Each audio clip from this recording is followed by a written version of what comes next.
Unless you have been living on another planet recently or have absolutely no interest in sport and in football in particular, the face of these men should ring a bell with you. And I am more than sure that you've seen him somewhere recently. This man is the actual coach of the Moroccan national football team, and his name is Walid Regragui. This man is a great leader, actually one of the greatest I've ever seen in my life, who has managed in less than 3 months to do something that no other coach has achieved before him in Moroccan history. Among other things, this man took a group of people, a group of players, each of them with big egos and with different personal interests, and made of them a united, strong, and cohesive team.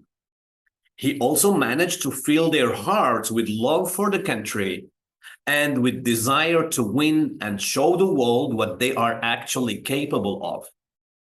And the result is there for all to see.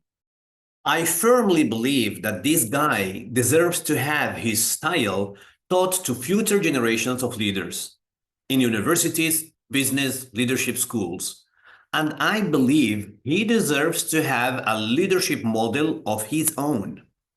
So I decided to make a first attempt to create such a leadership model in honor to this great man. And I thought, what could be a better idea than using the letters of his name to summarize the model, to simplify it, make it accessible and teachable to everyone, and exportable everywhere. So I've decided to call the model Walid Exponent 2, using the letters of his name as an acronym to introduce the leadership principles that I've seen him using and applying, and squaring them to multiply their effectiveness and obtain extraordinary results like the ones that we are all experiencing. Now, obviously, such a model requires days of training to be absorbed properly and correctly taught. But for now, I'm just going to share a brief summary of it. So if you are ready, let's go for it. The first leadership principle I've seen Walid applying is humility and vulnerability.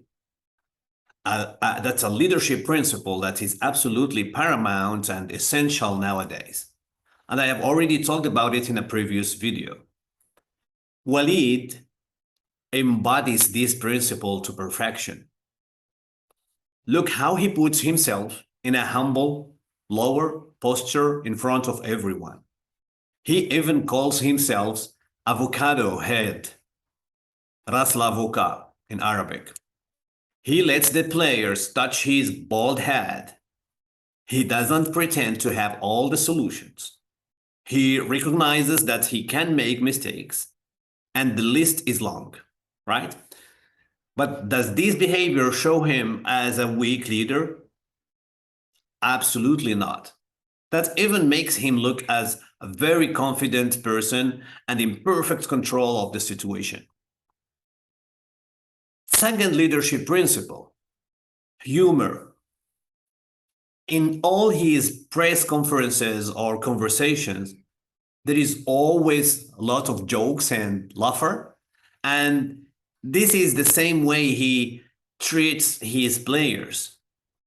Look at how he dances and makes funny faces and gestures during celebrations, and how he brings all of these happiness to his players and to all the fans around. Leadership principle number 3, optimism. Even before the competition started, he always used to say, why not? We have great players and we have all the nation behind us. We are not lacking anything. So yes, we can do it. And it is showing on the field with every new victory. Principle number 4, open-minded. He has no biases toward his players. He takes the time to understand each of them, and he is open to receive new ideas and to change tactics. A very clear example of that is when our goalkeeper Bono wasn't feeling good, and at the last minute before the start of the game against Belgium, proposed him not to play and to leave his place to Munir. His reaction was immediate and genuine. Good idea, let's explore it and give it a try. Number 5, authenticity. In his conversations and speeches, there is no demagogy. He doesn't say anything to please people, and we know that he speaks from the heart, as we have always known him, and he doesn't change despite the importance of his achievements and all the interest that everybody now is showing him. Principle number 6, agility. He really studies situations and studies opponents and is willing to change strategies and try new combinations to adapt to the new challenges. Look at how he adapts to the casualties and injuries of his players and how he manages to impose the rhythm despite all these adversity. Principle number 7, love. I only heard a couple of coaches talking about giving love to their players. And this guy, Walid, says it repeatedly. A clear example of this is when he was asked about his secret to win the trust of Hakim Ziyech, labeled as a rebellious player by other coaches. His immediate answer was, I don't understand that. I don't know why any coach can have problems with Ziyech. I gave him unconditional love. The Moroccan fans gave him their love as well, and he is going above and beyond to return this love.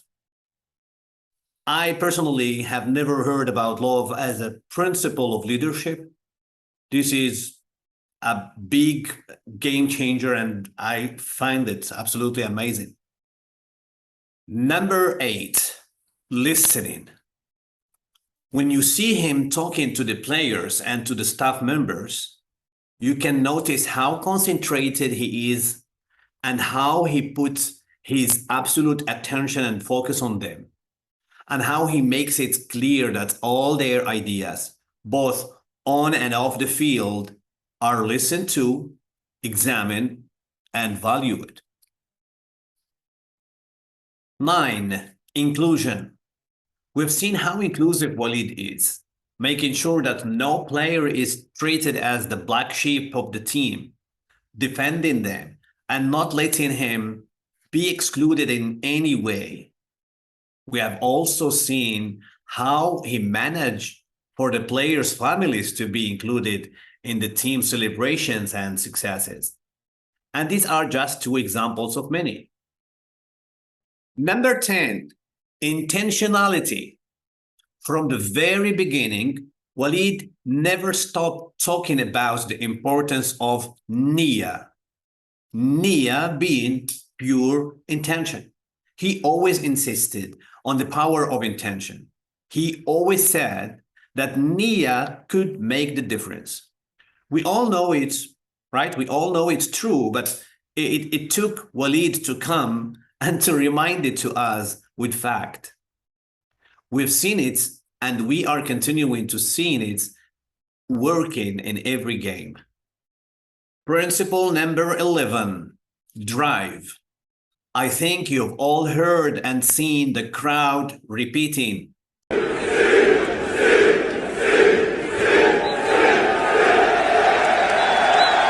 That was because Walid encouraged all the fans to see it during all the games.